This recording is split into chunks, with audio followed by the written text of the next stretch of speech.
Comment arrêter le porno? Comment arrêter de regarder de la pornographie? Voici ce dont je vais vous parler dans cette vidéo, car en tant que sexologue, je reçois tous les jours un voire plusieurs hommes et de plus en plus de femmes qui veulent savoir comment arrêter le porno.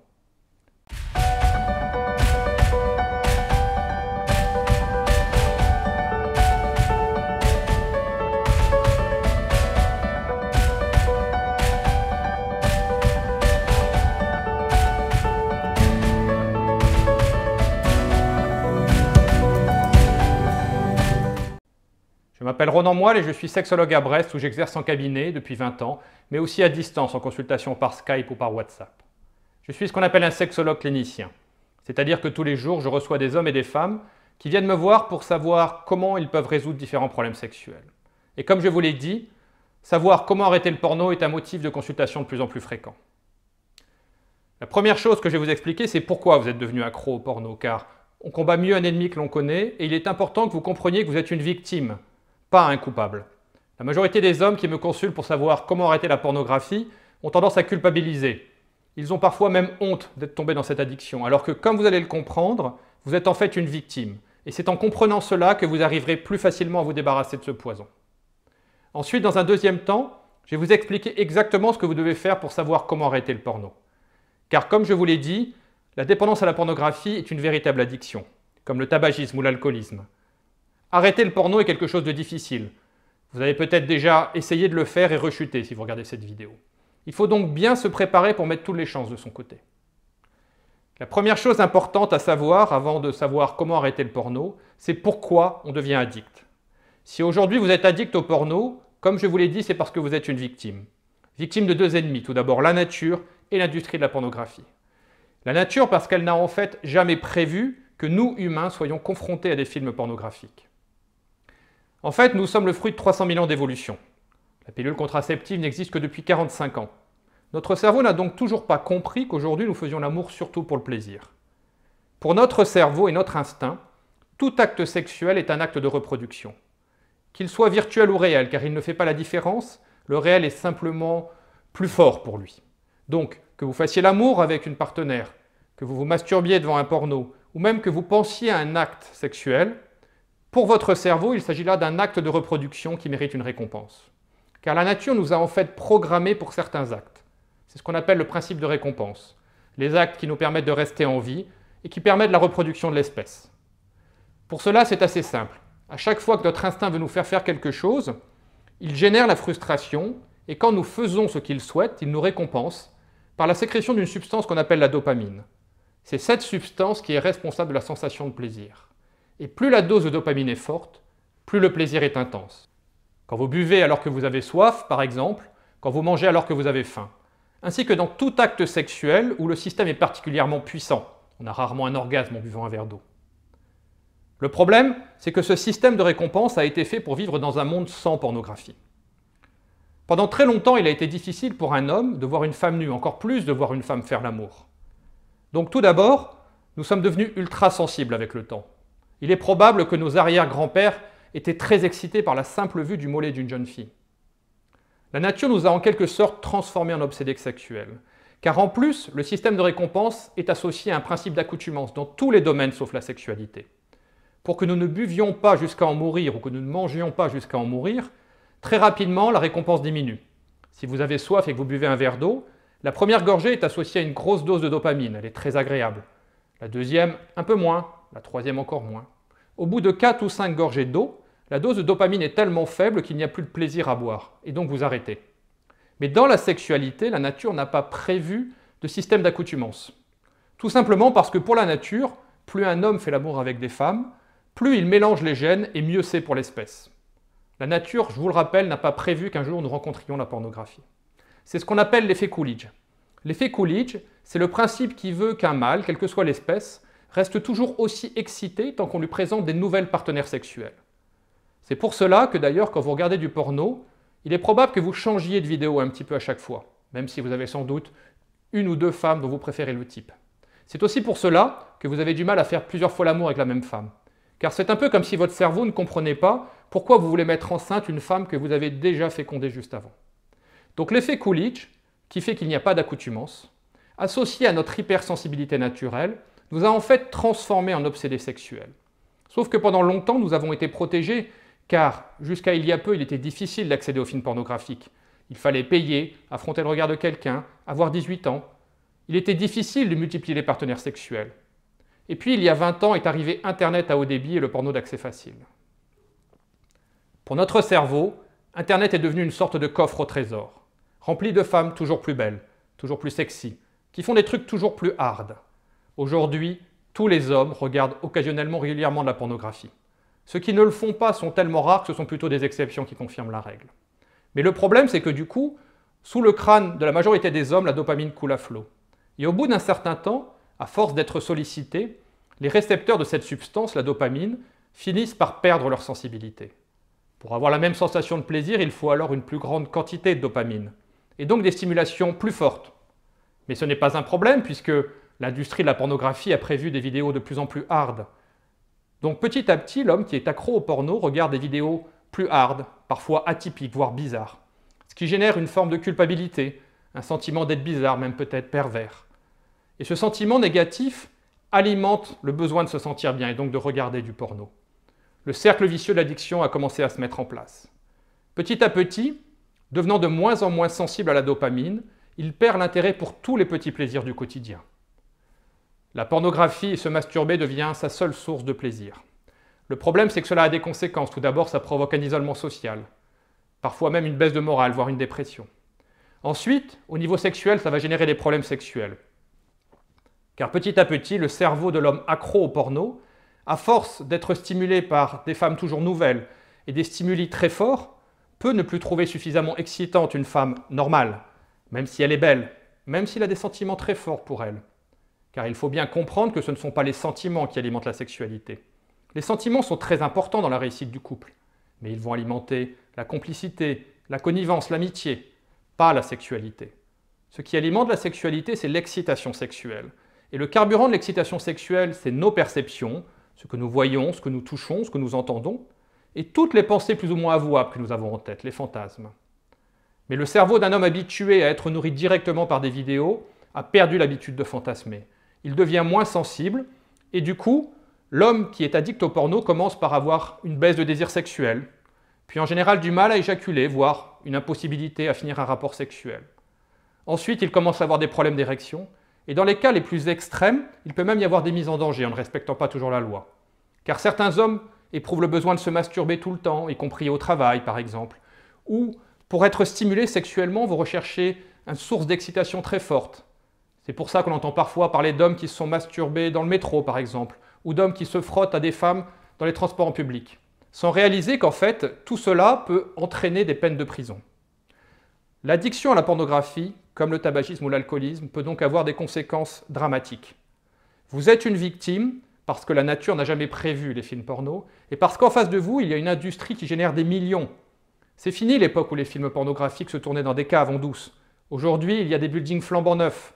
Il y a ce qu'on appelle la Porn Valley en Californie, qui est l'équivalent de la Silicon Valley, où des petits cadres dynamiques n'hésitent pas à mettre sur leur CV qu'ils ont travaillé pour YouPorn ou Pornhub.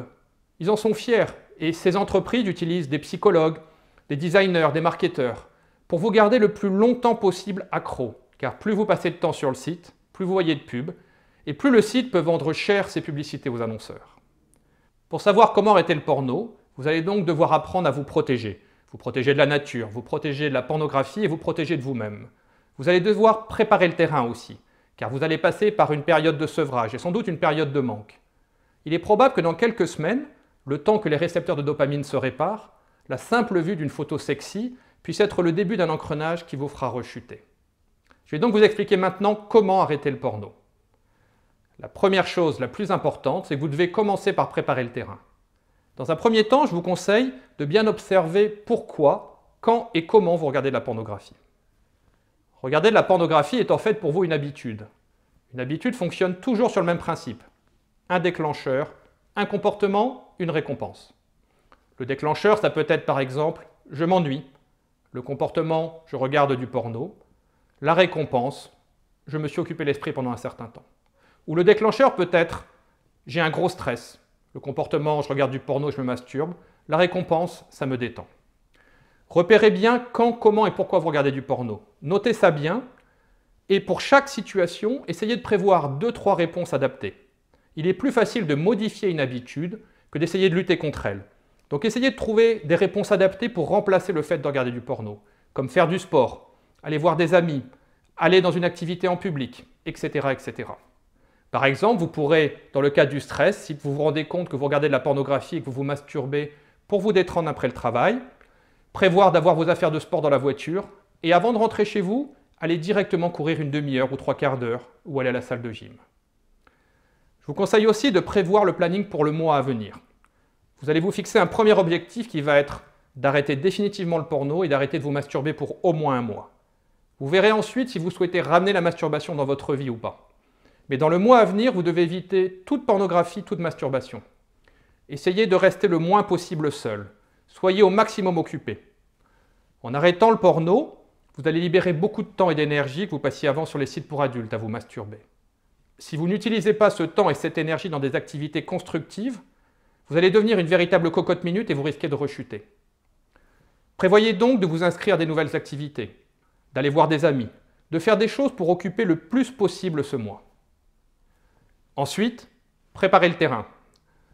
Débarrassez-vous de tout ce qui pourrait vous faire rechuter. Supprimez les photos, les vidéos. Installez des bloqueurs de pornographie sur tous vos écrans avec un mot de passe compliqué. Vous pourrez bien sûr désinstaller l'application, mais cela vous prendra un petit peu de temps et vous pourrez réfléchir et résister. Si possible, remplacez votre smartphone par un téléphone à l'ancienne avec des touches qui ne peut pas aller sur Internet. Mettez votre ordinateur dans un lieu public. Un petit truc, mettez un miroir à côté de votre ordinateur. Le simple fait de surprendre son reflet dans le miroir au moment où on risque de craquer peut donner la motivation pour résister et ne pas reprendre la pornographie. Supprimez aussi idéalement tous les comptes de réseaux sociaux. Les images sexy se cachent n'importe où, ou si vous ne souhaitez pas arrêter complètement les réseaux sociaux, essayez au moins de supprimer les comptes les plus dangereux. Ensuite, quand vous aurez préparé votre planning pour le mois, que vous aurez préparé le terrain en supprimant tout ce qui peut être source de tentation, que vous aurez bien repéré pourquoi vous allez voir des sites porno et que faire à la place, vous pourrez commencer à vous lancer. Fixez-vous un premier objectif à un mois. Je vous conseille de coller une feuille à petits carreaux dans un endroit où vous êtes souvent, par exemple dans la salle de bain à côté du miroir. Et tous les jours, vous n'aurez pas regardé de porno, cochez une case. Le fait de voir toutes les cases s'accumuler va vous permettre de rester motivé, va vous donner envie de continuer.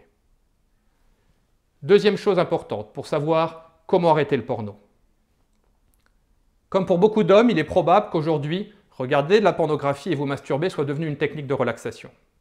En arrêtant le porno, vous allez aussi vous priver de cette technique de relaxation. Et donc votre stress risque de monter, avec là encore un risque de rechute. Vous devez donc absolument apprendre d'autres techniques de relaxation pour compenser. Je vais vous apprendre aujourd'hui une technique très efficace. C'est une méthode de relaxation que je pratique moi-même tous les jours depuis des années. Je vous propose de vous installer confortablement et de fermer les yeux. Et ensuite, de porter votre attention sur votre respiration et d'inspirer en comptant lentement jusqu'à 5, puis de souffler en comptant lentement jusqu'à 7. Et surtout de vous concentrer complètement sur votre respiration, comme si rien d'autre n'existait, en essayant de sentir la peau et les muscles du ventre qui s'étirent à l'inspiration, les côtes qui se soulèvent et tout ça qui revient à sa place quand vous soufflez. Et vous pouvez continuer comme ça avec cette respiration ample et confortable, en comptant lentement jusqu'à 5 à l'inspiration, en comptant lentement jusqu'à 7 à l'expiration, et surtout en essayant de bien sentir tout ce qui se passe en vous. Vous pouvez même essayer de suivre en pensée l'air qui pénètre par vos narines, descend dans votre gorge pour aller tout au fond de vos poumons. Et suivre cet air à l'inspiration comme à l'expiration.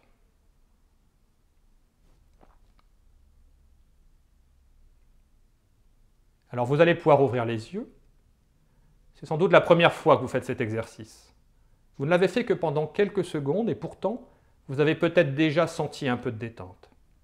C'est un excellent exercice de relaxation que je vous conseille de faire plusieurs fois par jour.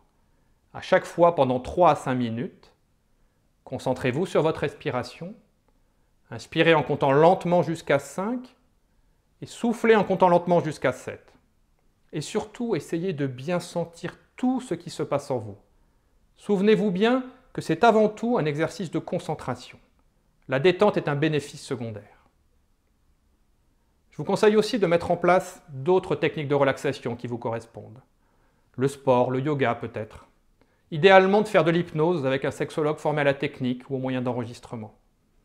L'hypnose va non seulement vous permettre de rester motivé, cela va vous aider à être détendu, mais surtout, cela va accélérer la réparation des capteurs de sérotonine. Et si vous avez des difficultés sexuelles, il faudra à peu près 2 fois moins longtemps pour que vos capteurs se réparent, que vous retrouviez une bonne fonction sexuelle, toutes vos compétences, votre désir, une bonne érection et la capacité à éjaculer. Mais aussi pour que vous vous sentiez mieux dans votre peau. Si cela vous intéresse, vous pourrez trouver plus d'informations là-dessus sur le site il2c.com, où vous pourrez même, si vous le souhaitez, télécharger une méthode avec toutes les informations pour arrêter le porno, mais également des exercices à pratiquer et des enregistrements de séances d'hypnose que vous pourrez télécharger.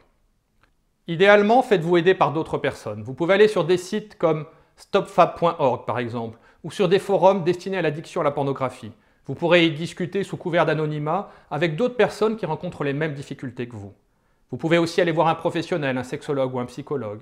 Et si vous sentez que dans la période de sevrage, votre moral est très bas, voire que vous êtes un peu déprimé, n'hésitez pas à en parler à votre médecin.